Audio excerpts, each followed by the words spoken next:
'Twas the night before Christmas, and all in this house are doing some jobs. No, I'm not making an effort. Why would I make an effort? I've got loads of stuff to do. Dishwasher's on. Kitchen's relatively clear. What I have got as well is a massive to-do list where I have mapped out which receptacles I'll be using, as well as how to get the Brussels done, the parsnips done, and the roasties done. There's some pigs and blankets I need to go over to a family member because I do not want that stench in my house. We have a plan. First unforeseen issue, the breathing was foreseen, to be fair, is I only have a very small chopping board and I'm scared of the big knife, but it's in the dishwasher, so it's fine. I'm going to do the parsnips first. It's like a list of Lego things that you need to do. Do I need to wash these? Wash. I wouldn't normally bother, but we can community and all that. I even thought ahead, kept the bag for the bits I need to chop off. All we're doing now is aiming for relatively even matchstick shapes. Maybe I might do the giblets first, because I feel like it. Smells like Christmas. This is a chunky parsnip. The rest of them are quite thin. This blog that I did some research because we don't really write Christmas recipes down in my family. I was like, I can't face the unknown, so I'm just gonna Google what to do. And basically with parsnips, you just roast them. You put them in olive oil. The tricks that the person who wrote the blog said was don't have the parsnips wet when you roast them. So these are wet, but we've got time, so that's fine. And keep them relatively consistent sizes. Though I quite like it when the bit at the end gets really crunchy and caramelly. So I'm not too fussed about that. Use high heat oil. So we're going to use olive oil, which is not normal in my family. Don't have them too crowded on the pan. Let the steam come out and just, yeah. He was good because he was like, I like the taste of a roasted parsnip. So I'm not going to faff around too much. I'm just getting a teeny tiny bit of black off the top of some of these. I think it's just a bit of soil, but again, I'm just being super cautious this year. The reason I'm going back to do it is because I didn't know I could be bothered the first time. Turns out paranoia says yes. If you're wondering why the birthing ball is there instead of out of sight, I think you've answered your own question really, haven't you? The first cut. I should probably do the big boy quite soon because I don't want to get all the easy ones done and then to come back to that one.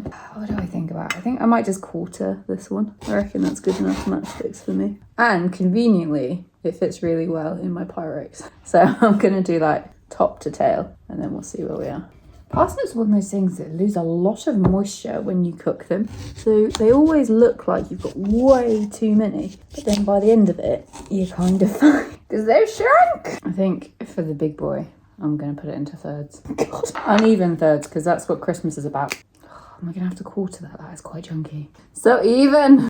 I'm quickly running out of tray space. I do have another tray, but it seems a bit premature to assume that only the parsnips will need this extra tray at this early juncture. Big boy defeated. Don't. Right, well, that was a grand total of 2 parsnips. And my tray's filled up. But I mean, we don't want to be out of parsnips, so I better keep going. I think there are about 5 parsnips to a bag. This is always the case when they're compacted because they've been grown like that and then you chop them up. You've always got extra because of the room and all of that physics. I'm so tired. Put that back in the bowl. I think we're just gonna do that. I wonder whether there's some wisdom in keeping some whole parsnips, but I've taken them out of the bag now and cut off their tops. So plastic will keep your vegetables lasting longer. Yeah, I don't know, I'm just gonna do it. I'm in the parsnip zone now.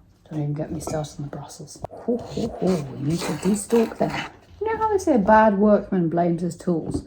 Well, I've got a small chopping board and, to be fair, a good knife. And I don't feel like I've had any issue with my tools. So either I have good tools or maybe I'm a good work person. I'm a little bit bummed that for the Brussels, I'm not going to have my granddad's knife to do them because normally that's the knife that we use because this is quite sharp. It's like a, I was about to say it's a proper, I mean like all knives are proper knives, but this one, Swiss made. I think it's Victorinox. They're very, very good knives. In my house growing up, we always had blunt knives.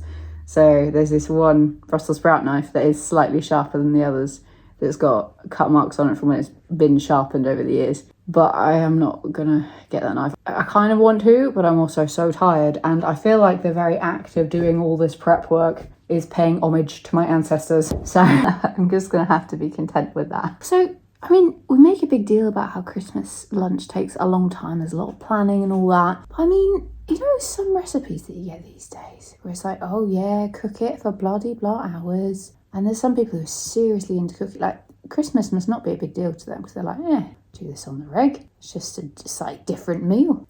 I can fit 2 more slices of parsnip in there. Well done me. I made a big hoo-ha about how we've got an air fryer, so this is going to be so much easier.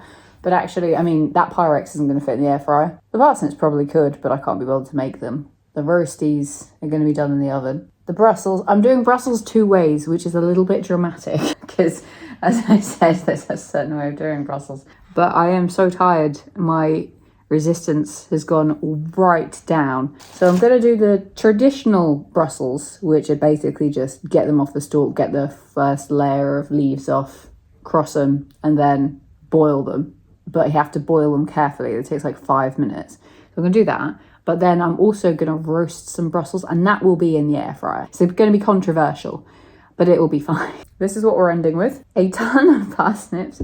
There's probably more than another tray's worth. And then me parsnips. And I'm just going to drizzle these with olive oil and then put them in the oven, and then they're done.